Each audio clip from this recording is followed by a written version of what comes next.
ನೀವು ಕೃತ್ತಿಕಾ ನಕ್ಷತ್ರದ 2, 3 ಮತ್ತು 4ನೇ ಪಾದಗಳು, ರೋಹಿಣಿ ನಕ್ಷತ್ರದ 1, 2, 3 ಮತ್ತು 4ನೇ ಪಾದಗಳು, ಮೃಗಶಿರ ನಕ್ಷತ್ರದ 1 ಮತ್ತು 2ನೇ ಪಾದದಲ್ಲಿ ಜನಿಸಿದ್ದಲ್ಲಿ ನಿಮ್ಮದು ವೃಷಭ ರಾಶಿ ಆಗುತ್ತದೆ. ನಿಮ್ಮ ಹೆಸರಿನ ಮೊದಲ ಅಕ್ಷರವು ಈ ಉ. ಈ ಆದಲ್ಲಿ ಕೃತ್ತಿಕಾ ನಕ್ಷತ್ರ, ಓ ವ ವಿ. ಓ ಆದಲ್ಲಿ ರೋಹಿಣಿ ನಕ್ಷತ್ರ ಮತ್ತು ವೆ ಓ ಆದಲ್ಲಿ ಮೃಗಶಿರ ನಕ್ಷತ್ರದೊಂದಿಗೆ ಮೇಷ ರಾಶಿಗೆ ಬರುತ್ತದೆ. ನಂದಿ ಅಥವಾ ಗೋಳಿ ಈ ರಾಶಿಯ ಚಿಹ್ನೆ. ಈ ರಾಶಿಗೆ ಸೇರಿದವರು ಸಾಮಾನ್ಯವಾಗಿ ಪ್ರಾಮಾಣಿಕರು, ಆದರೆ ಸ್ವಭಾವ ತುಸು ಮೊಂಡು. ಎದುರಿಗೆ ಇರುವವರಿಂದಲೂ ಪ್ರಾಮಾಣಿಕತೆಯನ್ನು ನಿರೀಕ್ಷಿಸುತ್ತಾರೆ. ವೃಷಭ ರಾಶಿಯಲ್ಲಿ ಜನಿಸಿದ ಮಹಿಳೆಯರಿಗೆ ಧೈರ್ಯ ಮತ್ತು ಆತ್ಮಶಕ್ತಿ ವಿಶೇಷವಾಗಿರುತ್ತದೆ. ದೈಹಿಕವಾಗಿಯೂ ಇವರು ಸಬಲರಾಗಿರುತ್ತಾರೆ. ಸಹನೆ ಮತ್ತು ಏಕಾಗ್ರತೆಗೆ ಇವರೇ ನಿಜವಾದ ಮಾದರಿ. ಪ್ರೀತಿ ಮತ್ತು ವಿಶ್ವಾಸದ ವಿಚಾರದಲ್ಲಿ ಇವರಿಗೆ ಬೇರಾರೂ ಸಮರಲ್ಲ. ಸಂಗಾತಿಯೊಂದಿಗೆ ಅರ್ಥಪೂರ್ಣ ಜೀವನ ನಡೆಸುತ್ತಾರೆ. ಸಣ್ಣ ಪುಟ್ಟ ವಿಚಾರಗಳನ್ನು ಗಂಭೀರವಾಗಿ ತೆಗೆದುಕೊಳ್ಳುತ್ತಾರೆ. ಹಲವು ಬಾರಿ ಇವರನ್ನು ಗಮನಿಸಿದಾಗ ಇವರೆಂಥ ಭಾವನಾಜೀವಿಗಳು ಅನ್ನಿಸುತ್ತದೆ. ಇತರರು ಅರ್ಥ ಮಾಡಿಕೊಳ್ಳಲು ಕಷ್ಟಪಡುವ ಹಲವು ವಿಚಾರಗಳನ್ನು ಇವರು ಸುಲಭವಾಗಿ ಅರ್ಥ ಮಾಡಿಕೊಳ್ಳುತ್ತಾರೆ. ಅತಿಯಾಗಿ ಊಹೆ ಮಾಡಿಕೊಳ್ಳದೆ ಕಣ್ಣ ಮುಂದೆ ನಡೆಯುವ ವಿಚಾರಗಳಿಗಷ್ಟೇ ಬೆಲೆ ಕೊಡುತ್ತಾರೆ. ಸಮಾಜದಲ್ಲಿ ಮತ್ತು ಕುಟುಂಬದಲ್ಲಿ ಗೌರವ ಮೆಚ್ಚುಗೆಗಳು ಅನಾಯಾಸವಾಗಿ ದೊರೆಯಲಿವೆ. ಸ್ವತಃ ಇವರು ತಪ್ಪು ಮಾಡುವುದು ಕಡಿಮೆ. ಸದಾ ಸರಿಯಾದ ಹಾದಿಯಲ್ಲಿ ನಡೆಯಬೇಕು ಎಂದು ಬಯಸುತ್ತಾರೆ. ತಾವಷ್ಟೇ ಅಲ್ಲ, ತಮ್ಮ ಸುತ್ತಲೂ ಇರುವವರು ತಪ್ಪು ಮಾಡಿದರೆ ಇವರು ಒಪ್ಪುವುದಿಲ್ಲ, ಹಾಗೆಂದು ಅಂಥವರನ್ನು ಶಿಕ್ಷಿಸುವುದೂ ಇಲ್ಲ. ತಪ್ಪನ್ನು ತಿದ್ದಿಕೊಳ್ಳಲು ಅವಕಾಶ ನೀಡುವ ಬುದ್ಧಿ ಇವರಲ್ಲಿ ಇರುತ್ತದೆ. ವೃಷಭ ರಾಶಿಯಲ್ಲಿ ಜನಿಸಿದ ಪುರುಷರು ಸಾಮಾನ್ಯವಾಗಿ ಹಣಕಾಸಿನ ವಿಚಾರಕ್ಕೆ ಹೆಚ್ಚಿನ ಪ್ರಾಮುಖ್ಯತೆ ನೀಡುತ್ತಾರೆ. ಇವರ ಮನಸ್ಸು ಬದಲಾಯಿಸುವುದು ಸುಲಭದ ವಿಚಾರವಲ್ಲ. ಯಾವುದೇ ತೀರ್ಮಾನಗಳನ್ನು ತೆಗೆದುಕೊಂಡರೂ ಬೇರೆಯವರು ಒಪ್ಪಲೇಬೇಕೆಂಬ ಮನಸ್ಥಿತಿ ಇವರಿಗೆ ಇರುತ್ತದೆ. ಪ್ರಾಮಾಣಿಕತೆಯೇ ಇವರ ನಿಜವಾದ ಬಂಡವಾಳ. ಒಪ್ಪಿಕೊಂಡ ಜವಾಬ್ದಾರಿಗಳ ವಿಚಾರದಲ್ಲಿ ಶ್ರದ್ಧೆಯಿಂದ ಕೆಲಸ ಮಾಡುತ್ತಾರೆ. ಕೆಲಸ ದೊಡ್ಡದು ಸಣ್ಣದು ಎಂದು ವ್ಯತ್ಯಾಸ ಮಾಡುವುದಿಲ್ಲ. ಹೆಂಡತಿಯ ಮೇಲೆ ವಿಶೇಷ ಪ್ರೀತಿ ಮತ್ತು ವಿಶ್ವಾಸ ಹೊಂದಿರುತ್ತಾರೆ. ಬೇರೊಬ್ಬರ ಅಧೀನದಲ್ಲಿ ಇರಲು ಇಷ್ಟಪಡದೆ ಸ್ವತಂತ್ರವಾಗಿ ಜೀವನ ಮಾಡುವುದು ಇವರ ಗುರಿ. ಇಷ್ಟಪಟ್ಟ ವಸ್ತು ಕೈವಶವಾಗದಿದ್ದರೆ ಅಂಥದ್ದನ್ನು ತಿರಸ್ಕರಿಸುತ್ತಾರೆ. ಬೇರೊಬ್ಬರ ಸಹಾಯದಿಂದಲೂ ಅಥವಾ ಹೆಚ್ಚಿನ ಪ್ರಯತ್ನದಿಂದಲೂ ಅದನ್ನು ಗಳಿಸಲು ಪ್ರಯತ್ನಿಸುವುದಿಲ್ಲ. ಸದಾಕಾಲ ಪತ್ನಿಗೆ ಇಷ್ಟವಾಗುವಂತೆ ನಡೆದುಕೊಳ್ಳುತ್ತಾರೆ. ಆದರೆ ಸಹನೆ ಸ್ವಲ್ಪ ಕಡಿಮೆ. ಜ್ಯೋತಿಷ್ಯ ಶಾಸ್ತ್ರದಲ್ಲಿ ವಿವಾಹವನ್ನು ಮಹಾಯೋಗವೆಂದು ಪರಿಗಣಿಸಲಾಗಿದೆ. ವಾಸ್ತವವಾಗಿ ಇತರ ಯೋಗಗಳಿಗಿಂತ ಹೆಚ್ಚಿನ ಆದ್ಯತೆಯನ್ನು ನೀಡಲಾಗುತ್ತದೆ. ಜೀವನ ಪ್ರಮುಖ ಘಟ್ಟದಲ್ಲಿ ಮದುವೆ ಕಾರ್ಯವೂ ಒಂದು. ಮದುವೆಯಾಗಲು ಜಾತಕದಲ್ಲೂ ಕಂಕಣ ಬಲ ಅತಿ ಮುಖ್ಯ. ವೃಷಭ ರಾಶಿಗೆ ಆತ್ಮ ಸಂಗಾತಿಯನ್ನು ಕಂಡುಹಿಡಿಯುವುದು ಎಂದಿಗೂ ಸುಲಭವಲ್ಲ. ಎಲ್ಲರೂ ಇವರಿಗೆ ಹೊಂದಿಕೆಯಾಗಲಾರರು. ಆದರೆ ಕೆಲವು ರಾಶಿಯವರು ಮಾತ್ರ ಈ ರಾಶಿಯವನ್ನು ಹೊಂದಿಕೊಳ್ಳುತ್ತಾರೆ. ಬನ್ನಿ, ಇಂದಿನ ವಿಡಿಯೋದಲ್ಲಿ ವೃಷಭ ರಾಶಿಯವರು ಯಾರನ್ನು ಮದುವೆಯಾದರೆ ನೆಮ್ಮದಿಯ ಜೀವನ ನಡೆಸುತ್ತಾರೆ, ವೃಷಭ ರಾಶಿಯವರಿಗೆ ಯಾವ ರಾಶಿಯವರು ವಿವಾಹವಾಗಲು ಸೂಕ್ತ, ಹಾಗೆ ಯಾವ ರಾಶಿಯವರನ್ನು ವೃಷಭ ರಾಶಿಯವರು ಮದುವೆಯಾಗಬಹುದು ಎಂದು ತಿಳಿದುಕೊಳ್ಳೋಣ. ಜ್ಯೋತಿಷ್ಯ ಶಾಸ್ತ್ರದ ಪ್ರಕಾರ ಸಪ್ತಮಾಧಿಪತಿ, ದ್ವಿತೀಯಾಧಿಪತಿ ಅಂದರೆ ಕುಟುಂಬ, ಲಗ್ನಾಧಿಪತಿ ಅಂದರೆ ಜಾತಕ, ಶುಕ್ರ, ಮಂಗಳ ಮತ್ತು ಗುರು ಗ್ರಹಗಳಿಂದ ಮದುವೆಯನ್ನು ನಿರ್ಧರಿಸಲಾಗುತ್ತದೆ. ಜ್ಯೋತಿಷ್ಯ ಶಾಸ್ತ್ರದಲ್ಲಿ ಗುರು, ಶುಕ್ರ, ಗುರು, ಸಪ್ತಮಾಧಿಪತಿ ಮತ್ತು ದ್ವಿತೀಯಾಧಿಪತಿಗಳ ಸಂಚಾರದಿಂದ ಮದುವೆಯ ಅವಧಿಯನ್ನು ನಿರ್ಧರಿಸಲಾಗುತ್ತದೆ. ಮದುವೆಯ ಅವಧಿಯನ್ನು ನಿರ್ಧರಿಸುವಾಗ ದಶಮಾಂಶಗಳನ್ನು ಗಣನೆಗೆ ತೆಗೆದುಕೊಳ್ಳಬೇಕು. ಸಪ್ತಮ ಮತ್ತು ದ್ವಿತೀಯ ಘಟ್ಟದಲ್ಲಿ ಲಗ್ನಾಧಿಪತಿ ಸ್ಥಾಯಿಯಲ್ಲಿ ಸಪ್ತಮ ಮತ್ತು ದ್ವಿತೀಯಾಧಿಪತಿಗಳಿಗೆ ಸಂಬಂಧಿಸಿದ ಗ್ರಹಗತಿಗಳಲ್ಲಿ ಅಥವಾ ಶುಕ್ರ ಮತ್ತು ಗುರು ಗ್ರಹಗಳಲ್ಲಿ ವಿವಾಹವಾಗುವ ಸಾಧ್ಯತೆಯಿದೆ. ಸಪ್ತಮಕ್ಕೆ ಸಂಬಂಧಿಸಿದ ನಕ್ಷತ್ರಗಳಲ್ಲಿ ಗ್ರಹಗಳ ಹಂತಗಳಲ್ಲಿ ಮದುವೆಯಾಗಲು ಸಹ ಸಾಧ್ಯವಿದೆ. ರಾಶಿಚಕ್ರದ ಜೊತೆಗೆ ಹೊಸ ಅಂಶ ಚಕ್ರವನ್ನು ಸಹ ಪರಿಗಣಿಸುವುದು ಅವಶ್ಯಕ. ನವಾಂಶವು ಮುಖ್ಯವಾಗಿ ಸಂಗಾತಿಗೆ ಸಂಬಂಧಿಸಿದೆ. ಮದುವೆ ಯಾವಾಗ ಮತ್ತು ಹೇಗೆ ನಡೆಯುತ್ತದೆ ಮತ್ತು ವೈವಾಹಿಕ ಜೀವನ ಹೇಗಿರುತ್ತದೆ ಎಂಬುದನ್ನು ನಿರ್ಧರಿಸಲು ರಾಶಿಚಕ್ರದ ಎಲ್ಲಾ ತತ್ವಗಳನ್ನು ನವಾಂಶಕ್ಕೂ ಅನ್ವಯಿಸಬೇಕು. ಸಂಗಾತಿಯು ಹೇಗೆ ಇರುತ್ತಾನೆ ಮತ್ತು ಅವನು ಯಾವ ದಿಕ್ಕಿನಿಂದ ಬರುವ ಸಾಧ್ಯತೆಯಿದೆ ಎಂಬುದನ್ನು ನಿರ್ಧರಿಸಿ. ಅವನು ಅಥವಾ ಅವಳು ಸಂಬಂಧಿಯೋ, ಸಹೋದ್ಯೋಗಿಯೋ, ಪರಿಚಯಸ್ಥರೋ ಅಥವಾ ಅಪರಿಚಿತ ವ್ಯಕ್ತಿಯೋ ಎಂಬುದನ್ನು ಸಹ ಜಾತಕ ಚಕ್ರದಲ್ಲಿ ಗ್ರಹಗಳ ಸ್ಥಾನದಿಂದ ಸ್ಥೂಲವಾಗಿ ನಿರ್ಧರಿಸಬಹುದು. ಸಪ್ತಮಾಧಿಪತಿ ಎಂದರೆ ಗ್ರಹ ಎಲ್ಲಿದೆ, ಯಾವ ಗ್ರಹಕ್ಕೆ ಸಂಬಂಧಿಸಿದ್ದು, ಯಾವ ಗ್ರಹಗಳ ಪ್ರಭಾವ ಇದೆ ಎಂಬುದನ್ನು ನೋಡಿಕೊಂಡು ಅನ್ಯೋನ್ಯತೆ, ವೈವಾಹಿಕ ಸುಖ ಮತ್ತು ಯಶಸ್ವಿ ದಾಂಪತ್ಯ ಜೀವನವನ್ನು ತಿಳಿಯಬಹುದು ಎಂದು ಜ್ಯೋತಿಷ್ಯ ಶಾಸ್ತ್ರ ಹೇಳುತ್ತದೆ. ವೈವಾಹಿಕ ಜೀವನವನ್ನು ನಿರ್ಧರಿಸಲು ಲಗ್ನಾಧಿಪತಿ, ಸಪ್ತಮಾಧಿಪತಿ, ದ್ವಿತೀಯಾಧಿಪತಿಗಳು ಮಾತ್ರವಲ್ಲದೆ ಅಷ್ಟಮಾಧಿಪತಿ ಅಂದರೆ ಮಾಂಗ್ಯ ಸ್ಥಾನ, ಚತುರ್ಧಾಧಿಪತಿ ಮನೆ, ದ್ವಾದಶಾಧಿಪತಿ ನಿದ್ರೆ ಸೌಕರ್ಯ ಇತ್ಯಾದಿಗಳನ್ನು ನೋಡಬೇಕು. ಕಲತ್ರದ ಪೀಠಾಧಿಪತಿಯೊಂದಿಗೆ ಕಾಲಸ್ಥಾನಗಳಲ್ಲಿ ಎಷ್ಟು ಗ್ರಹಗಳಿವೆ ಎಂಬುದನ್ನು ಪರೀಕ್ಷಿಸಿ ಜಾತಕನಿಗೆ ಎಷ್ಟು ಮದುವೆಗಳಿವೆ ಮತ್ತು ಎಷ್ಟು ಸಂಬಂಧಗಳಿವೆ ಎಂಬುದನ್ನು ಕಂಡುಹಿಡಿಯುತ್ತಾರೆ. ಜಾತಕನಿಗೆ ಮದುವೆ ಆಗುವ ಯೋಗವಾದರೆ ಇನ್ನು 2-3 ಮದುವೆ ಆಗುವುದು ಪ್ರಬಲ ದೋಷ ಎಂದು ಜ್ಯೋತಿಷಿಗಳು ಬಣ್ಣಿಸಿದ್ದಾರೆ. ಜಾತಕ ಚಕ್ರದಲ್ಲಿ ಮಂಗಳನ ಸ್ಥಾನವು ಅತ್ಯಂತ ಮಹತ್ವದ್ದಾಗಿದೆ. ಕೆಲವು ಜ್ಯೋತಿಷ್ಯ ಗ್ರಂಥಗಳು ಮಂಗಳನು ಪತಿ ಮತ್ತು ಶುಕ್ರನು ಹೆಂಡತಿ ಎಂದು ಹೇಳುತ್ತವೆ. ಮಂಗಳನ ಸ್ಥಿತಿ ಮಂಗ್ಯ ದೋಷವನ್ನು ಅವಲಂಬಿಸಿ ನಿರ್ಣಯ ಮಾಡಲಾಗುತ್ತದೆ. ಮಂಗಳವು 1, 2, 4, 7, 8, 12ನೇ ಸ್ಥಾನದಲ್ಲಿದ್ದರೆ ಅದನ್ನು ಕುಜ ದೋಷ ಅಥವಾ ಮಾಂಗ್ಯ ದೋಷ ಎಂದು ಪರಿಗಣಿಸಲಾಗುತ್ತದೆ. ಮಂಗ್ಯ ದೋಷ ಉಳ್ಳವರ ದಾಂಪತ್ಯ ಜೀವನ ಅಷ್ಟೊಂದು ಅನ್ಯೋನ್ಯವಾಗಿಲ್ಲ ಎಂದೇ ಹೇಳಬಹುದು. ಪತಿ ಪತ್ನಿಯರಿಬ್ಬರಿಗೂ ಜನ್ಮ ದೋಷವಿದ್ದರೆ ಆ ದೋಷ ನಿವಾರಣೆಯಾಗಿ ವೈವಾಹಿಕ ಜೀವನ ಸುಖಕರವಾಗಿ ಮುಂದುವರಿಯುತ್ತದೆ ಎಂದು ಜ್ಯೋತಿಷ್ಯ ಶಾಸ್ತ್ರ ಹೇಳುತ್ತದೆ. ಯುವಕ ಯುವತಿಯರು ಜಾತಕ ನೋಡಿ ಮದುವೆಯಾಗುವುದರಲ್ಲಿ ತಪ್ಪಿಲ್ಲ ಎಂದು ತಿಳಿದುಕೊಳ್ಳುವುದು ಒಳ್ಳೆಯದು ಎಂದು ವಿಜ್ಞಾನ ಹೇಳುತ್ತದೆ. ವೃಷಭ ರಾಶಿಯ ಅಧಿಪತಿ ಶುಕ್ರ. ಶುಕ್ರನಿಗೆ ಬುಧ ಮತ್ತು ಶನಿ ಗ್ರಹವು ಮಿತ್ರ ಗ್ರಹಗಳಾಗಿರುತ್ತದೆ. ಕುಜ ಮತ್ತು ಗುರು ಸಮ ಬಲಾಢ್ಯ ಗ್ರಹಗಳಾಗಿರುತ್ತದೆ. ಸೂರ್ಯ ಮತ್ತು ಚಂದ್ರ ಶತ್ರು ಗ್ರಹಗಳಾಗಿರುತ್ತದೆ.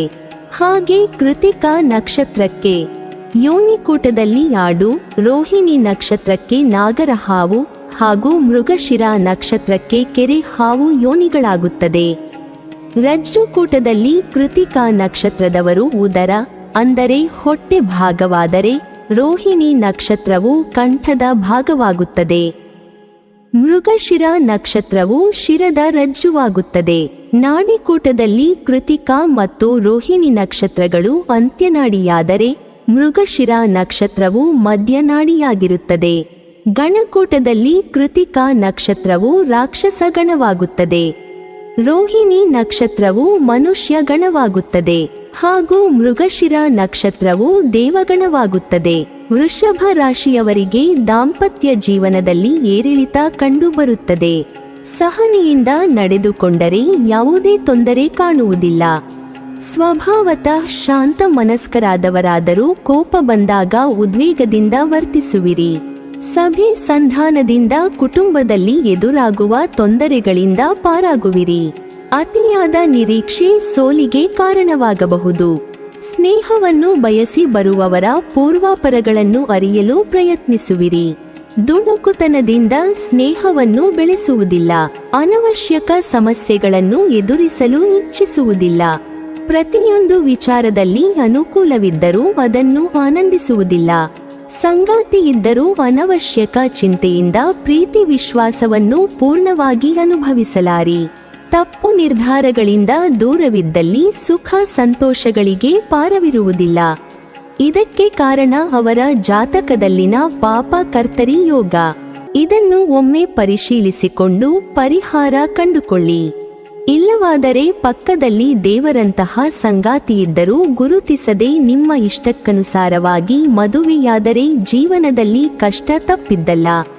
ಸಾಧ್ಯವಾದಷ್ಟು ನೀವು ನಿಮ್ಮ ಸ್ವಂತ ನಿರ್ಧಾರ ತೆಗೆದುಕೊಳ್ಳದೆ ನಿಮ್ಮ ಮನೆಯವರ ನಿರ್ಧಾರಗಳಿಗೆ ಸಮ್ಮತಿ ನೀಡಿ ಜಾತಕ ಪರಿಶೀಲಿಸಿಕೊಳ್ಳಿ. ಆಗ ದೂರದ ಸಂಬಂಧಿಕರ ಅಥವಾ ಪರಿಚಯದವರ ಜೊತೆಗೆ ವಿವಾಹ ನಿಶ್ಚಯವಾಗಲಿದೆ. ದಂಪತಿಗಳ ನಡುವೆ ಉತ್ತಮ ಬಾಂಧವ್ಯ ರೂಪುಗೊಳ್ಳುತ್ತದೆ. ದಂಪತಿಗಳ ನಡುವೆ ಅನ್ಯೋನ್ಯತೆ ಮೂಡುತ್ತದೆ. ಕೌಟುಂಬಿಕ ಜೀವನದಲ್ಲಿ ವಿವಾದಗಳು ಎದುರಾದರೂ ಕ್ಷಣಿಕವಾಗಿರುತ್ತದೆ. ಪರಸ್ಪರ ಒಬ್ಬರ ಮಾತನ್ನು ಒಬ್ಬರು ಅರಿತುಕೊಂಡರೆ ಯಾವುದೇ ತೊಂದರೆ ಎದುರಾಗದು. ಚಾಡಿ ಮಾತನ್ನು ಕೇಳಿದಲ್ಲಿ ತೊಂದರೆ ಖಚಿತ. ಇನ್ನು ವೃಷಭ ರಾಶಿಯವರು ಮೇಷ ರಾಶಿಯವರನ್ನು ಮದುವೆಯಾದರೆ ಒಟ್ಟು 18ಕ್ಕಿಂತ ಅಧಿಕವಾಗಿ ಗುಣಗಳು ಬರುತ್ತದೆ. ಆದರೆ ವೃಷಭ ಮತ್ತು ಮೇಷ ರಾಶಿಯವರ ಮಧ್ಯೆ ಒಳ್ಳೆಯ ಅಭಿಮಾನ ಇರುತ್ತದೆ. ಈ ಎರಡೂ ರಾಶಿಗಳು ಶಕ್ತಿ ಮತ್ತು ನಿರ್ಣಯಗಳಿಂದ ತುಂಬಿವೆ. ಆದರೆ ತಪ್ಪು ಅರ್ಥ ಮಾಡಿಕೊಳ್ಳುವುದು ಅಥವಾ ತಪ್ಪು ವಿಷಯಗಳು ಈ ಎರಡೂ ರಾಶಿಯವರ ಪ್ರೀತಿ ಮತ್ತು ಪ್ರಣಯದ ವಿಷಯದಲ್ಲಿ ಬೇರೆ ಮಾಡುತ್ತವೆ ಎನ್ನಲಾಗಿದೆ. ಮೇಷ ರಾಶಿಯವರು ಯಾವಾಗಲೂ ತಮ್ಮ ಕುಟುಂಬ ಹಾಗೂ ಸ್ನೇಹಿತರ ಜೊತೆಗೆ ತಮ್ಮ ಬಹಳಷ್ಟು ಮಾಹಿತಿಗಳನ್ನು ಹಂಚಿಕೊಳ್ಳುವುದಿಲ್ಲ. ಆದರೆ ವೃಷಭ ರಾಶಿಯವರು ಇದಕ್ಕೆ ವಿರುದ್ಧವಾಗಿರುತ್ತಾರೆ. ಅಲ್ಲದೆ ವೃಷಭ ರಾಶಿಯು ಮೇಷ ರಾಶಿಯ ಸಾಹಸ ಮನೋಭಾವದ ಬಗ್ಗೆ ಅಸೂಯೆ ಪಡಬಹುದು. ಆದರೆ ಮೇಷ ರಾಶಿಯು ವೃಷಭ ರಾಶಿಯನ್ನು ಯಾವಾಗಲೂ ರಕ್ಷಣೆ ಮಾಡಲು ಯತ್ನಿಸುತ್ತದೆ. ಆದರೆ ತಪ್ಪು ಕಾರಣಗಳಿಗಾಗಿ ಮೇಷ ಮತ್ತು ವೃಷಭ ರಾಶಿಯವರ ನಡುವಿನ ಸಂಬಂಧದಲ್ಲಿ ಬಿರುಕು ಕಾಣಿಸಿಕೊಳ್ಳಬಹುದು. ವೃಷಭ ರಾಶಿಯವರು ಅಭಿಪ್ರಾಯಗಳನ್ನು ಹಂಚಿಕೊಳ್ಳಲು ಬಯಸುತ್ತಾರೆ. ಅದರಲ್ಲೂ ಕೃತಿಕಾ ಹಾಗೂ ಭರಣಿ ನಕ್ಷತ್ರಗಳನ್ನು ಮದುವೆಯಾದರೆ 30ವರೆಗೆ ಗುಣಗಳು ಬಂದರೂ ವಿವಾಹ ಮಾಡಬಾರದು. ನಿರಾಯನ ಸ್ಫುಟ ನವಾಂಶ ದೋಷಗಳ ಕಾರಣದಿಂದ ಮೇಷ ರಾಶಿ ಹಾಗೂ ವೃಷಭ ರಾಶಿಯವರ ವಿವಾಹ ಅಶುಭವಾಗಿರುತ್ತದೆ. ವೃಷಭ ರಾಶಿ ಜನರು ವೃಷಭ ರಾಶಿಯವರನ್ನೇ ಮದುವೆಯಾಗಲು ಬಯಸಿದರೆ ಏಕರಾಶಿ ಹೊಂದಾಣಿಕೆಯಾಗುತ್ತದೆ. ಏಕ ನಕ್ಷತ್ರವು ಅಷ್ಟು ಒಳ್ಳೆಯದಾಗಿರುವುದಿಲ್ಲ. ವೃಷಭ ರಾಶಿಯವರು ತಮ್ಮ ಪರಿಪೂರ್ಣ ಯೋಜನೆಗಳಲ್ಲಿ ಹೆಚ್ಚಿನ ಸಮಯವನ್ನು ಕಳೆಯಲು ಇಷ್ಟಪಡುತ್ತಾರೆ. ವೃಷಭ ರಾಶಿಯವರು ಪರಸ್ಪರರ ವರ್ಚಸ್ವಿ ವ್ಯಕ್ತಿತ್ವದವರಾಗಿದ್ದು ಸಾಂಸ್ಕೃತಿಕ ಸಂಪ್ರದಾಯಗಳನ್ನು ಮೆಚ್ಚುತ್ತಾರೆ. ಅವರು ಕುಟುಂಬದ ಅಭಿವೃದ್ಧಿ ಹಾಗೂ ತಮ್ಮ ಜೀವನದ ಏಳಿಗೆಯನ್ನು ಬಯಸುವವರಾಗಿರುತ್ತಾರೆ. ಅಲ್ಲದೆ ಈ ರಾಶಿಯವರ ಬಾಂಧವ್ಯ ಕಾಲಕ್ಕೆ ತಕ್ಕಂತೆ ಬದಲಾಗುವುದಿಲ್ಲ, ಬದಲಾಗಿ ಇದು ಕೊನೆಯವರೆಗೂ ಉಳಿಯುತ್ತದೆ. ಇದು ಉತ್ತಮ ಸಂಗಾತಿಗಳಾಗಲು ಸಹಕಾರಿಯಾಗಿರುತ್ತದೆ. ಒಟ್ಟಾರೆಯಾಗಿ ಯಾವುದೇ ವೃಷಭ ರಾಶಿಯ ಯಾವುದೇ ನಕ್ಷತ್ರವನ್ನು ಮದುವೆಯಾದರೆ 25ಕ್ಕಿಂತ ಹೆಚ್ಚು ಗುಣಗಳು ಬರುತ್ತದೆ. ಕೆಲವೊಮ್ಮೆ ಕೃತಿಕಾ ನಕ್ಷತ್ರದಲ್ಲಿ ನವಾಂಶ ನಿರಯನ ಸ್ಫುಟ ಪರೀಕ್ಷಿಸಿ ಮದುವೆಯಾಗುವುದು ಸೂಕ್ತವಾಗಿರುತ್ತದೆ. ವೃಷಭ ರಾಶಿ ಜನರು ಮಿಥುನ ರಾಶಿಯವರನ್ನು ಮದುವೆಯಾಗಲು ಬಯಸಿದರೆ ವೃಷಭ ರಾಶಿ ಮತ್ತು ಮಿಥುನ ರಾಶಿಯವರ ಮಧ್ಯೆ ಪ್ರೀತಿ ಮತ್ತು ಪ್ರಣಯದ ವಿಷಯಕ್ಕೆ ಬಂದಾಗ ಹೊಂದಾಣಿಕೆ ಹೆಚ್ಚಾಗಿರುತ್ತದೆ. ಎರಡೂ ರಾಶಿ ಚಕ್ರಗಳು ತಮ್ಮ ಅಭಿಪ್ರಾಯಗಳ ಬಗ್ಗೆ ತುಂಬಾ ನೇರವಾಗಿರುವ ವ್ಯಕ್ತಿತ್ವವನ್ನು ಹೊಂದಿರುತ್ತಾರೆ. ಆದರೆ ಇಬ್ಬರೂ ವಿಭಿನ್ನ ವ್ಯಕ್ತಿತ್ವದವರಾಗಿರುವುದರಿಂದ ಪರಸ್ಪರರ ಅಭಿಪ್ರಾಯಗಳಿಗೆ ಅವರು ತಲೆಬಾಗುವುದಿಲ್ಲ. ಒಟ್ಟು 25ರಿಂದ 31 ಗುಣಗಳು ಬರುತ್ತದೆ. ಮಿಥುನ ರಾಶಿಯವರ ಮಾತುಗಾರಿಕೆ ಹಾಗೂ ಅವರು ತೋರಿಸಿರುವಂತಹ ಪ್ರೀತಿ ಅವರ ಲವ್ ಲೈಫ್ನಲ್ಲಿ ಸಾಕಷ್ಟು ಪ್ರಾಮುಖ್ಯತೆಯನ್ನು ಹೊಂದಿರುತ್ತದೆ. ಚಾಲೆಂಜಿಂಗ್ ಸಮಯದಲ್ಲಿ ಕೂಡ ನೀವು ತೋರಿಸಿರುವಂತಹ ಪ್ರೀತಿಯನ್ನು ನಿಮ್ಮ ಸಂಗಾತಿ ನೆನಪಿಟ್ಟುಕೊಳ್ಳುತ್ತಾರೆ. ಇದೇ ಕಾರಣಕ್ಕಾಗಿ ಪ್ರತಿ ಸಮಯದಲ್ಲೂ ನಿಮ್ಮ ಪಾರ್ಟ್ನರ್ನಿಂದ ನೀವು ಸಮಾನವಾದ ಪ್ರೀತಿ ಹಾಗೂ ಗೌರವಗಳನ್ನು ಪಡೆದುಕೊಳ್ಳುತ್ತೀರಿ. ಸಾಧ್ಯವಾಗಿರುವಂತಹ ದಾಂಪತ್ಯ ಜೀವನವನ್ನು ನೀವು ಹೊಂದುತ್ತೀರಿ. ವೃಷಭ ರಾಶಿ ಕರ್ಕಾಟಕ ವಿವಾಹವಾಗಲು ಬಯಸಿದರೆ ವೃಷಭ ರಾಶಿಯ ಕರ್ಕಾಟಕ ರಾಶಿಯವರ ಸಂಬಂಧವು ಪ್ರತಿದಿನವೂ ದುರ್ಬಲಗೊಳ್ಳುತ್ತದೆ. ಏಕೆಂದರೆ ಅವರ ಹೊಂದಾಣಿಕೆಯು ತುಂಬಾ ದುರ್ಬಲವಾಗಿರುತ್ತದೆ. ವೃಷಭ ರಾಶಿಯವರು ಸ್ವಾಭಾವಿಕವಾಗಿ ಕರ್ಕ ರಾಶಿಯವರತ್ತ ಆಕರ್ಷಿತರಾಗುತ್ತಾರೆ. ಆದರೆ ಎರಡೂ ರಾಶಿ ಚಕ್ರಗಳು ಕೆಲವು ಸಮಸ್ಯೆಗಳು ಬಂದಾಗ ಅದನ್ನು ಸರಿಪಡಿಸುವ ಬಗ್ಗೆ ಹಾಗೂ ಅಂಥ ಸಂದರ್ಭಗಳಲ್ಲಿ ತಮ್ಮ ನಡವಳಿಕೆಯೊಂದಿಗೆ ಹೆಚ್ಚು ಜಾಗರೂಕರಾಗಿರಬೇಕು. ಈ ಎರಡೂ ರಾಶಿ ಚಕ್ರಗಳು ಸಮಾನವಾಗಿ ಅವಕಾಶವಾದಿಗಳಾಗಿವೆ. ಅಲ್ಲದೆ ಆಶ್ಲೇಷ ರೋಹಿಣಿ ನಕ್ಷತ್ರವು ಕೇವಲ 4 ಗುಣಗಳನ್ನು ಹೊಂದಿರುತ್ತದೆ. ಉಳಿದ ನಕ್ಷತ್ರಗಳು 10 ಕಡಿಮೆ ಗುಣಗಳನ್ನು ಹೊಂದಿರುತ್ತದೆ. ಚಂದ್ರನು ಶುಕ್ರನಿಗೆ ಶತ್ರು ಗ್ರಹವಾಗಿರುತ್ತಾನೆ. ಈ ಎರಡು ರಾಶಿಗಳ ಹೊಂದಾಣಿಕೆಯು ವಿವಾಹವಷ್ಟೇ ಅಲ್ಲ, ಸ್ನೇಹದಲ್ಲೂ ಹೊಂದಾಣಿಕೆಯಾಗುವುದಿಲ್ಲ. ಅಪ್ಪ ಮಕ್ಕಳು ಸಹ ಶತ್ರುಗಳಾಗೇ ಇರುತ್ತಾರೆ. ವೃಷಭ ರಾಶಿ ಮತ್ತು ಸಿಂಹ ರಾಶಿಯವರನ್ನು ವಿವಾಹ ಮಾಡಲು ಬಯಸಿದರೆ ಸಿಂಹ ರಾಶಿಯವರ ಆಕರ್ಷಕ ವಿಧಾನಗಳು ವೃಷಭ ರಾಶಿಯವರನ್ನು ಸೆಳೆಯುತ್ತವೆ. ವಿರೋಧಾಭಾಸವೆಂದರೆ ಸಿಂಹ ರಾಶಿಯವರ ನಿರೀಕ್ಷಿತ ಆತಂಕ ಮತ್ತು ಉದ್ರಿಕ್ತ ಚಟುವಟಿಕೆಯು ವೃಷಭ ರಾಶಿಯವರ ಮಾನಸಿಕ ಶಾಂತತೆಯನ್ನು ಕೆಡಿಸಬಹುದು. ಜಗಳಗಳಾದಾಗ ಸಿಂಹ ವೃಷಭ ರಾಶಿಯ ಸಂಬಂಧವು ಹಳಸಬಹುದು. ಎರಡೂ ರಾಶಿಯವರು ಪ್ರಬಲರಾಗಿರುವ ಕಾರಣ ಇಬ್ಬರೂ ಶರಣಾಗಲು ಇಷ್ಟಪಡುವುದಿಲ್ಲ. ಸಿಂಹ ಮತ್ತು ವೃಷಭ ರಾಶಿಯವರು ವಿರೋಧಗಳನ್ನು ಬಗೆಹರಿಸಲು ಮತ್ತು ಪರಸ್ಪರರ ದೃಷ್ಟಿಕೋನವನ್ನು ಹೇಗೆ ನೋಡಬೇಕೆಂದು ಕಂಡುಹಿಡಿಯಲು ಸಾಧ್ಯವಾಗದಿದ್ದರೆ ದಾಂಪತ್ಯ ಕುಸಿಯಲು ಪ್ರಾರಂಭವಾಗುತ್ತದೆ. ಪ್ರತಿದಿನ ಹೊಡೆದಾಟ, ಬಡಿದಾಟ, ಜಗಳಗಳಿಂದ ಬೇಸತ್ತು ಜೀವನಕ್ಕೆ ಸಾಕು ಎನ್ನಿಸಿಬಿಡುತ್ತದೆ. ಈ ಎರಡು ರಾಶಿಗಳ ಸಂಯೋಗವು ನೆಟ್ಟಗೆ 10 ಗುಣಗಳು ಸಹ ಬರುವುದಿಲ್ಲ. ಸೂರ್ಯನು ಸಹ ಶುಕ್ರನಿಗೆ ಶತ್ರು ರಾಶಿ, ಅಂದರೆ ಸಿಂಹ ರಾಶಿಯ ಅಧಿಪತಿ ಸೂರ್ಯ. ಹಾಗಾಗಿ ಸಿಂಹ ರಾಶಿಯ ತಂದೆ ತಾಯಿ, ಹೆಂಡತಿ ಮಕ್ಕಳು, ಸ್ನೇಹಿತರು ಪರಸ್ಪರ ಶತ್ರುಗಳೇ ಆಗಿರುತ್ತಾರೆ. ವೃಷಭ ರಾಶಿ ಮತ್ತು ಕನ್ಯಾ ರಾಶಿ ವಿವಾಹವನ್ನು ಮಾಡಲು ಬಯಸಿದರೆ ವೃಷಭ ರಾಶಿ ಮತ್ತು ಕನ್ಯಾ ರಾಶಿಯವರು ಅನೇಕ ವ್ಯಕ್ತಿತ್ವದ ಲಕ್ಷಣಗಳನ್ನು ಸಮನಾಗಿ ಹಂಚಿಕೊಳ್ಳುತ್ತಾರೆ. ಸಂಬಂಧದಿಂದ ಏನನ್ನು ನಿರೀಕ್ಷೆ ಮಾಡುತ್ತೇವೆ ಎಂಬುದರ ಕುರಿತು ಎರಡೂ ರಾಶಿಯವರು ಸ್ಪಷ್ಟವಾಗಿರುತ್ತಾರೆ. ಈ ರಾಶಿ ಚಕ್ರಗಳು ಪರಸ್ಪರ ಆಕರ್ಷಣೆಯೊಂದಿಗೆ ಕೆಲವು ಸ್ವಭಾವಗಳಲ್ಲಿ ಹೊಂದಾಣಿಕೆ ಮಾಡಿಕೊಂಡರೆ ಅತ್ಯುತ್ತಮ ಪಾರ್ಟ್ನರ್ಗಳಾಗುತ್ತಾರೆ. ವೃಷಭ ರಾಶಿಯವರು ಕನ್ಯಾ ರಾಶಿಯ ಮಹತ್ವಾಕಾಂಕ್ಷೆಯ ಸ್ವಭಾವವನ್ನು ಅಭಿನಂದಿಸುತ್ತಾರೆ. ಆದರೆ ಒಮ್ಮೊಮ್ಮೆ ಕನ್ಯಾ ರಾಶಿಯವರೇ ಇವರನ್ನು ಸರಿಯಾಗಿ ಅರ್ಥ ಮಾಡಿಕೊಳ್ಳುವುದಿಲ್ಲ. ಆದರೆ ಇಬ್ಬರ ಬಾಂಧವ್ಯ ತುಂಬಾ ಚೆನ್ನಾಗಿರುತ್ತದೆ. ಇಬ್ಬರ ಸಂಯೋಗವು 30ಕ್ಕಿಂತ ಅಧಿಕ ಗುಣಗಳು ಬರುತ್ತದೆ. ಕನ್ಯಾ ರಾಶಿಯವರು ತಮ್ಮ ಜೀವನದಲ್ಲಿ ಪ್ರಾಕ್ಟಿಕಲ್ ಮನೋಭಾವನೆಯಿಂದ ತಮ್ಮ ಸಂಗಾತಿಗಳನ್ನು ಅಪ್ರೋಚ್ ಮಾಡುತ್ತಾರೆ.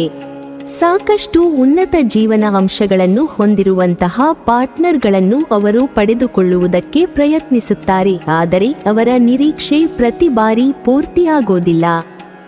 ಹೀಗಾಗಿ ತಮ್ಮ ಸಂಗಾತಿಯನ್ನು ಹುಡುಕುವುದಕ್ಕೆ ಅವರು ಸಾಕಷ್ಟು ಕಷ್ಟಪಡ್ತಾರೆ. ಆದರೆ ಒಮ್ಮೆ ಸಿಕ್ಕಿದ್ರೆ ಸಾಕು, ಪ್ರೀತಿಗೆ ನಿಜವಾದ ನಿದರ್ಶನವನ್ನು ತಾವೇ ನೀಡುವ ರೀತಿಯಲ್ಲಿ ಪ್ರೀತಿ ಮಾಡುತ್ತಾರೆ. ವೃಷಭ ಹಾಗೂ ತುಲಾ ರಾಶಿ ವಿವಾಹ ಮಾಡಲು ಬಯಸಿದರೆ ವೃಷಭ ಹಾಗೂ ತುಲಾ ರಾಶಿ ಅಷ್ಟೊಂದು ಹೊಂದುವುದಿಲ್ಲ ಎಂದೇ ಹೇಳಬಹುದು. ಹೊಂದಾಣಿಕೆಯ ಬಗ್ಗೆ ಮಾತನಾಡುವಾಗ ಪ್ರೀತಿ ಮತ್ತು ಪ್ರಣಯಕ್ಕೆ ಬಂದಾಗ ಅವರು 35% ಹೊಂದಿಕೆಯಾಗುವುದಿಲ್ಲ ಎಂದು ಖಚಿತವಾಗಿ ಹೇಳಬಹುದು. ಎರಡೂ ರಾಶಿಗಳು ಉತ್ತಮವಾಗಿ ಕಾರ್ಯನಿರ್ವಹಿಸುತ್ತವೆ. ಆದರೆ ಎರಡೂ ರಾಶಿ ಚಕ್ರಗಳು ಸಂಬಂಧದಿಂದ ವಿರುದ್ಧ ವಿಷಯಗಳನ್ನು ನಿರೀಕ್ಷಿಸುತ್ತವೆ. ತುಲಾ ರಾಶಿಯವರು ಹೆಚ್ಚು ವಿಷಯಗಳನ್ನು ಹಂಚಿಕೊಳ್ಳಲು ಇಷ್ಟಪಡುತ್ತಾರೆ. ಆದರೆ ವೃಷಭ ರಾಶಿಯವರು ನಿರ್ದಿಷ್ಟ ವಿಷಯಗಳನ್ನು ಪ್ರತ್ಯೇಕವಾಗಿ ಆನಂದಿಸುತ್ತಾರೆ. ಈ ಎರಡೂ ರಾಶಿಯವರು ವಾದಗಳಿಗೆ ಒಳಗಾಗುವ ಸಾಧ್ಯತೆಯಿದೆ. ಅದು ಅವರ ಸಂಬಂಧವನ್ನು ದುರ್ಬಲಗೊಳಿಸುತ್ತದೆ. ಆದ್ದರಿಂದಲೇ ಈ ಎರಡೂ ರಾಶಿಯವರ ನಡುವೆ ಮದುವೆಯನ್ನು ಹೆಚ್ಚಾಗಿ ಶಿಫಾರಸು ಮಾಡಲಾಗುವುದಿಲ್ಲ. ಇವರಿಗೆ 25ರಿಂದ 30 ಗುಣಗಳು ಬಂದರೂ ಜಾತಕ ಹೊಂದುವುದಿಲ್ಲ. ವೃಷಭ ರಾಶಿಯವರಿಗೆ ತುಲಾ ರಾಶಿಯ ಸ್ನೇಹಿತರು, ಸಂಬಂಧಿಗಳು, ಅಕ್ಕಪಕ್ಕದ ಮನೆಯವರು ಹೊಂದಾಣಿಕೆಯಾಗುವುದಿಲ್ಲ. ವೃಷಭ ರಾಶಿ ಮತ್ತು ವೃಶ್ಚಿಕ ರಾಶಿಯವರ ವಿವಾಹ ಮಾಡಲು ಬಯಸಿದರೆ ವಿಶಾಖ ನಕ್ಷತ್ರವನ್ನು ಹೊರತುಪಡಿಸಿ ಮದುವೆಯಾಗಬೇಕು. ವಿಶಾಖ ನಕ್ಷತ್ರವು ಹೊಂದಾಣಿಕೆಯಾಗುವುದಿಲ್ಲ. ವೃಷಭ ರಾಶಿಯವರ ಜೀವನದಲ್ಲಿ ಪ್ರೀತಿ ಮತ್ತು ಒಡನಾಟವು ಬಹಳ ಮುಖ್ಯವಾದ ಪಾತ್ರವನ್ನು ವಹಿಸುತ್ತದೆ. ವೃಶ್ಚಿಕ ರಾಶಿಯವರು ಅದನ್ನೇ ಇಷ್ಟಪಡುತ್ತಾರೆ. ಆದ್ದರಿಂದ ಇದು ಅವರಿಬ್ಬರನ್ನೂ ತುಂಬಾ ಸೂಕ್ತವಾದ ಜೋಡಿಯನ್ನಾಗಿ ಮಾಡುತ್ತದೆ. ಎರಡೂ ರಾಶಿಯವರು ಒಂದೇ ತಾತ್ವಿಕ ಮತ್ತು ಆರ್ಥಿಕ ನಂಬಿಕೆಗಳನ್ನು ಹಂಚಿಕೊಳ್ಳುತ್ತಾರೆ. ಆದ್ದರಿಂದ ಅವರ ಸಂಬಂಧದಲ್ಲಿ ವಿವಾದಗಳು ಕಡಿಮೆ. ವೃಷಭ ರಾಶಿಯವರು ತುಂಬಾ ಭಾವನಾತ್ಮಕವಾಗಿದ್ದರೂ ವೃಶ್ಚಿಕ ರಾಶಿಯವರು ತರ್ಕಬದ್ಧತೆಯಿಂದ ಎಲ್ಲವನ್ನೂ ನಿಭಾಯಿಸುತ್ತಾರೆ. ಇಬ್ಬರು ಪರಸ್ಪರರ ದೌರ್ಬಲ್ಯಗಳನ್ನು ಸರಿದೂಗಿಸಿಕೊಂಡು ಹೋಗುತ್ತಾರೆ. ಹಾಗಾಗಿ ಈ ಎರಡು ರಾಶಿಗಳ ಕಾಂಬಿನೇಷನ್ 90% ಹೊಂದಾಣಿಕೆಯಾಗುತ್ತದೆ ಎಂದು ಹೇಳಬಹುದು. ಎಷ್ಟೇ ಜಗಳಗಳಾದರೂ ಅದು ಕೇವಲ ಕೋಳಿ ಜಗಳಗಳಾಗಿರುತ್ತದೆ.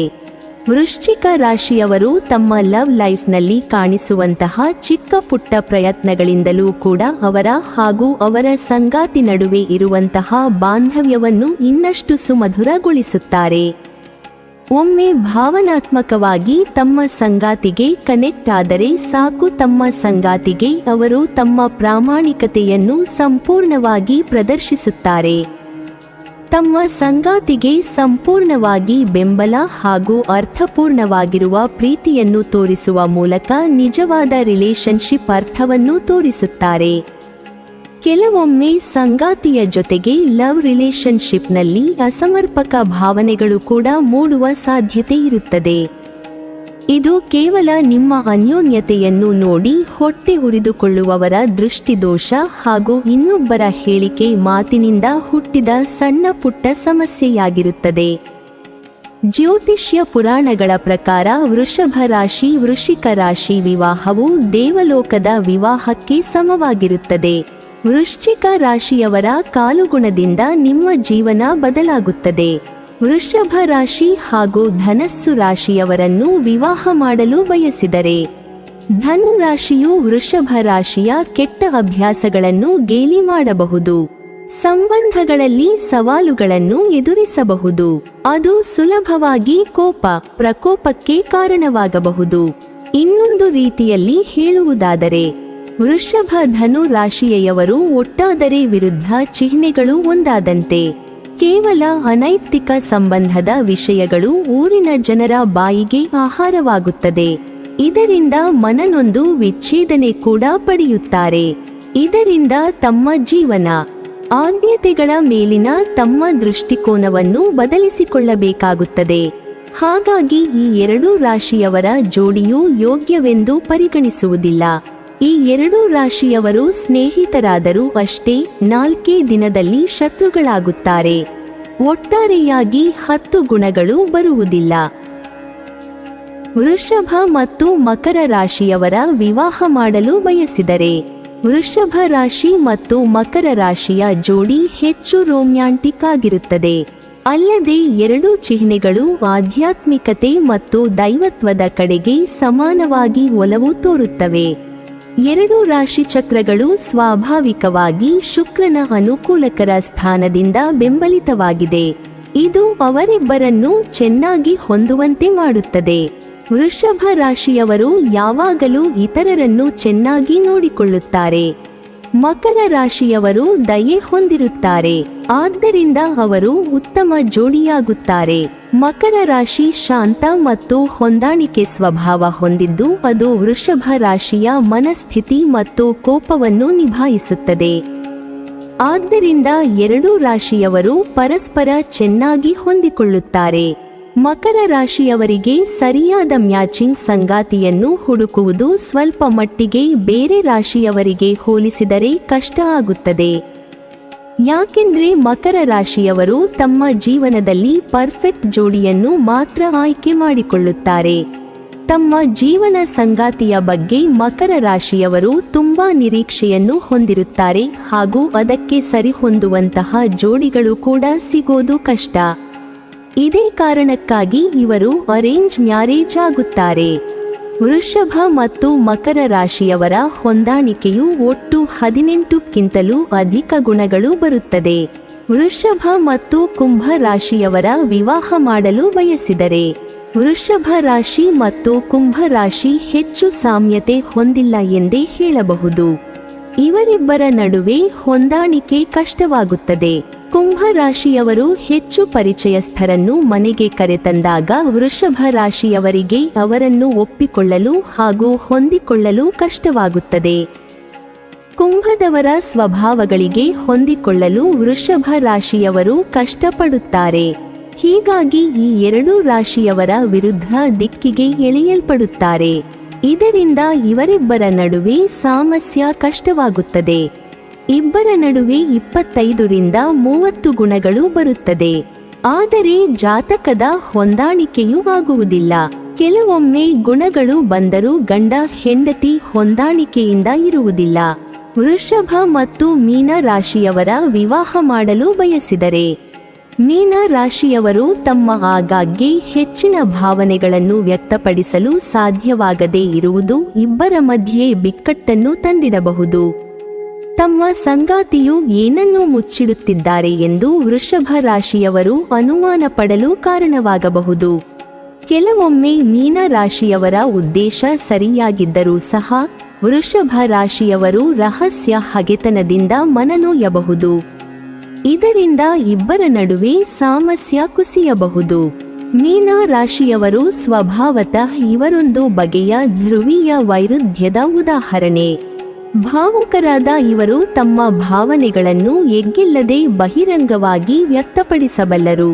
ನಿಮ್ಮೆಲ್ಲ ಭಾವನೆಗಳಿಗೆ ತಾಳ್ಮೆಯಿಂದ ಕಿವಿಗೊಡಬಲ್ಲ ಇವರು ಕಾಳಜಿಯುಳ್ಳ ಜತೆಗಾರರು ಮತ್ತು ನಿಷ್ಠಾವಂತ ಗೆಳೆಯರು. ಆದರೆ ಅತಿ ಸಣ್ಣ ಕಾರಣಕ್ಕೂ ನಾಟಕೀಯತೆಯ ಪರಾಕಾಷ್ಠೆ ತಲುಪಬಲ್ಲರು. ಇವರ ಮೇಲೆ ಇತರರು ದನಿ ಏರಿಸಿ ಮಾತನಾಡುವುದನ್ನು ಸಹಿಸದೆ ಹೋಗುವ ಇವರು ಇತರರ ಮೇಲೆ ಸುಲಭವಾಗಿ ದನಿ ಏರಿಸಬಲ್ಲ ಮತ್ತು ಪ್ರಾಬಲ್ಯತೆಯನ್ನು ಬಯಸುವ ಪ್ರವೃತ್ತಿಯವರು. ವಿಷಮತೆಯ ಉತ್ತುಂಗದಲ್ಲಿ ಭಾವನೆಗಳ ಚಂಡಮಾರುತವಾಗಿ ಪರಿಣಮಿಸಬಲ್ಲರು. ಇವರ ವಿವಾಹವಾದರೆ 5 ಅಥವಾ 6 ಗುಣಗಳು ಬರುತ್ತದೆ. ವೃಷಭ ರಾಶಿಯವರು ಶುಕ್ರ ಗ್ರಹದ ಅಧಿಪತ್ಯವಿರುವ ಈ ರಾಶಿಯವರು ಕಲೋಪಾಸನೆಯ ಆರಾಧಕರು. ಅತ್ಯುತ್ಸಾಹಿಗಳು ಮತ್ತು ತಾವು ಮಾಡುವ ಪ್ರತಿ ಕೆಲಸಕ್ಕೂ ತಮ್ಮ ಹೃನ್ಮನಗಳನ್ನು ಅರ್ಪಿಸಬಲ್ಲವರು. ಲಾಲಿತ್ಯ ಮತ್ತು ಲಾವಣ್ಯದ ಮೂರ್ತರೂಪವಾಗಿರುವ ಇವರು ತಮ್ಮ ಇಷ್ಟ ಸಾಧನೆಗಾಗಿ ಮನಸ್ಸಿಟ್ಟು ಶ್ರಮಿಸಬಲ್ಲರು. ಗಾಂಭೀರ್ಯವೇ ಇವರ ಸಹಜ ಗುಣವಾದರೂ ಅತಿ ಸರಳ ಮತ್ತು ಸಹೃದಯ ಮನೋಭಾವದವರು ಹಾಗೂ ಅತ್ಯಂತ ಉದಾರಿಗಳೂ ಆಗಿರುತ್ತಾರೆ. ಪರೋಪಕಾರವು ತಾರ್ಕಿಕತೆಯು ಮೇಳೈಸಿದ ಅಪರೂಪದ ವ್ಯಕ್ತಿತ್ವ. ಉತ್ಸಾಹ ಉನ್ಮಾದಗಳ ಕಾರಣದಿಂದ ಇವರ ರೀತಿಗಳು ಗೊಂದಲಕಾರಿಯಾಗಿಯೂ ಅವ್ಯವಸ್ಥಿತವಾಗಿಯೂ ತೋರಿದರೂ ಇವರು ವಾಸ್ತವದಲ್ಲಿ ವ್ಯವಸ್ಥೆಯ ರೂವಾರಿಗಳು ಹಾಗೂ ಸರ್ವಸ್ವತಂತ್ರರು. ಇವರು ತಾವು ಅಂದುಕೊಂಡ ಏನನ್ನಾದರೂ ಸಾಧಿಸಬಲ್ಲ ಸಾಮರ್ಥ್ಯವುಳ್ಳವರಾಗಿರುತ್ತಾರೆ. ಪುಸ್ತಕ ಪ್ರೇಮಿ ವಿರಕ್ತಿಯ ವ್ಯಕ್ತಿತ್ವದವರು. ಧರ್ಮಸ್ಥ ಶನಿಯ ಅಧಿಪತ್ಯವಿರುವ ಇವರು ಸದಾ ನ್ಯಾಯವಾದಿಗಳು. ವ್ಯಾಮೋಹವನ್ನು ಗೆಲ್ಲಬಲ್ಲ ಧರ್ಮಿಷ್ಠರು. ಸಹಜ ಮೋಹಕತೆಯಿಂದ ಬೆಳಗುವ ಇವರ ವ್ಯಕ್ತಿತ್ವದ ಸಾಮರ್ಥ್ಯಗಳು ಸದಾ ಅತ್ಯಂತ ಸಹಜ ಮತ್ತು ಸ್ಪಷ್ಟ. ಇವರು ಮಾನವತಾವಾದಿಗಳು. ಮುಕ್ತ ಮನಸ್ಸಿನ ಬುದ್ಧಿಜೀವಿಗಳು. ಇವರು ಕಾಲಕಾಲಕ್ಕೆ ಅನಿರೀಕ್ಷಿತವಾದ ಕೆಲ ಸ್ವಭಾವಗಳನ್ನು ಪ್ರತಿಕ್ರಿಯೆಗಳನ್ನು ಪ್ರದರ್ಶಿಸಬಲ್ಲರು. ತಮ್ಮ ಗುರಿಯನ್ನು ಅರ್ಧ ದಾರಿಯಲ್ಲಿ ಬೇಕಾದರೂ ಬದಲಿಸಬಲ್ಲರು. ಪ್ರೀತಿಪಾತ್ರರಿಗೆ ತಮ್ಮ ಭಾವಪ್ರಪಂಚದಲ್ಲಿ ತೇಲಿಸಿ ಸಂಮೋಹಿತಗೊಳಿಸಬಲ್ಲವರಾದರೂ ಕೂಡ ಇವರಿಗೆ ಮರೆವೆಂಬುದು ವರದಾನದಂತೆ. ನೀವು ಅವರಿಗೆ ಯೋಗ್ಯವಲ್ಲವೆಂಬ ಭಾವನೆ ಅವರಲ್ಲುಂಟಾದರೆ ಅದನ್ನು ದೇವರು ಕೂಡ ಬದಲಿಸಲಾರರು. ವೃಷಭ ರಾಶಿಯವರ ಜೀವನದಲ್ಲಿ ಸಮೃದ್ಧಿ ಹಾಗೂ ಪ್ರೀತಿ ಅನ್ನೋದು ಸ್ವಾಭಾವಿಕವಾಗಿಯೇ ಬರುತ್ತದೆ. ನಿಮ್ಮ ಸಂಗಾತಿಯ ಜೊತೆಗೆ ನಿಮಗಿರುವಂತಹ ಉತ್ತಮ ಬಾಂಧವ್ಯ ಹಾಗೂ ಪ್ರೀತಿ ಅನ್ನೋದು ಪ್ರತಿಯೊಂದು ವಿಚಾರಗಳನ್ನು ಕೂಡ ಪರ್ಫೆಕ್ಟ್ ಆಗಿ ಮಾಡುತ್ತದೆ. ನೀವು ನಿಮ್ಮ ಸಂಗಾತಿಯ ಪ್ರತಿಯೊಂದು ವಿಚಾರಗಳನ್ನು ಕೇಳುತ್ತಿದೆ ಹಾಗೂ ಅದಕ್ಕೆ ಬೇಕಾಗಿರುವಂತಹ ಸಪೋರ್ಟ್ ಕೂಡ ನೀಡುತ್ತೀರಿ. ಕೆಲವೊಂದು ಸಂದರ್ಭದಲ್ಲಿ ನಿಮ್ಮಲ್ಲಿ ಸಂಬಂಧದ ನಡುವೆ ಜಿದ್ದು ಏರ್ಪಡುವಂತಹ ಸಾಧ್ಯತೆ ಕೂಡ ಇರುತ್ತದೆ. ನಿಮ್ಮ ಪಾರ್ಟ್ನರ್ ಮೇಲೆ ನಿಮಗಿರುವಂತಹ ಕಮಿಟ್ಮೆಂಟ್ ಹಾಗೂ ಪ್ರೀತಿ ಅನ್ನೋದು ನಿಮ್ಮ ಮದುವೆ ಇನ್ನಷ್ಟು ಸುಂದರವಾಗಿ ನಡೆಯುವ ಹಾಗೆ ಮಾಡುತ್ತದೆ. ಜ್ಯೋತಿಷ್ಯ ಶಾಸ್ತ್ರದ ಪ್ರಕಾರ ನಿಮ್ಮ ಮದುವೆ ಅರೇಂಜ್ ಹಾಗೂ ಲವ್ ಮ್ಯಾರೇಜ್ ಎರಡೂ ಸಾಧ್ಯತೆಯನ್ನು ಹೊಂದಿದೆ. ವೃಷಭ ರಾಶಿಯವರಿಗೆ ಮಿಥುನ, ವೃಶ್ಚಿಕ ಹಾಗೂ ಮಕರ ರಾಶಿಯವರು ಪರ್ಫೆಕ್ಟ್ ಜೋಡಿಗಳು ಆಗುತ್ತಾರೆ. ಸರಿಯಾದ ರೀತಿಯಲ್ಲಿ ಜಾತಕವನ್ನು ವಿಶ್ಲೇಷಿಸಿ ವಿವಾಹವಾಗುವುದು ಸೂಕ್ತ. ನೀವಿನ್ನೂ ನಮ್ಮ ಚಾನೆಲ್ ಅನ್ನು ಸಬ್ಸ್ಕ್ರೈಬ್ ಮಾಡಿಲ್ವಾ? ಹಾಗಾದರೆ ಈ ಕೂಡಲೇ ನಮ್ಮ ಇಂದ್ರಜಾಲ ಚಾನೆಲ್ ಅನ್ನು ಸಬ್ಸ್ಕ್ರೈಬ್ ಮಾಡಿ ಮತ್ತು ಪಕ್ಕದಲ್ಲಿರುವ ಬೆಲ್ ಐಕಾನ್ ಅನ್ನು ಕ್ಲಿಕ್ ಮಾಡಿದರೆ ನಮ್ಮ ಹೊಸ ವಿಡಿಯೋಗಳನ್ನು ನೀವು ನೋಡಬಹುದು.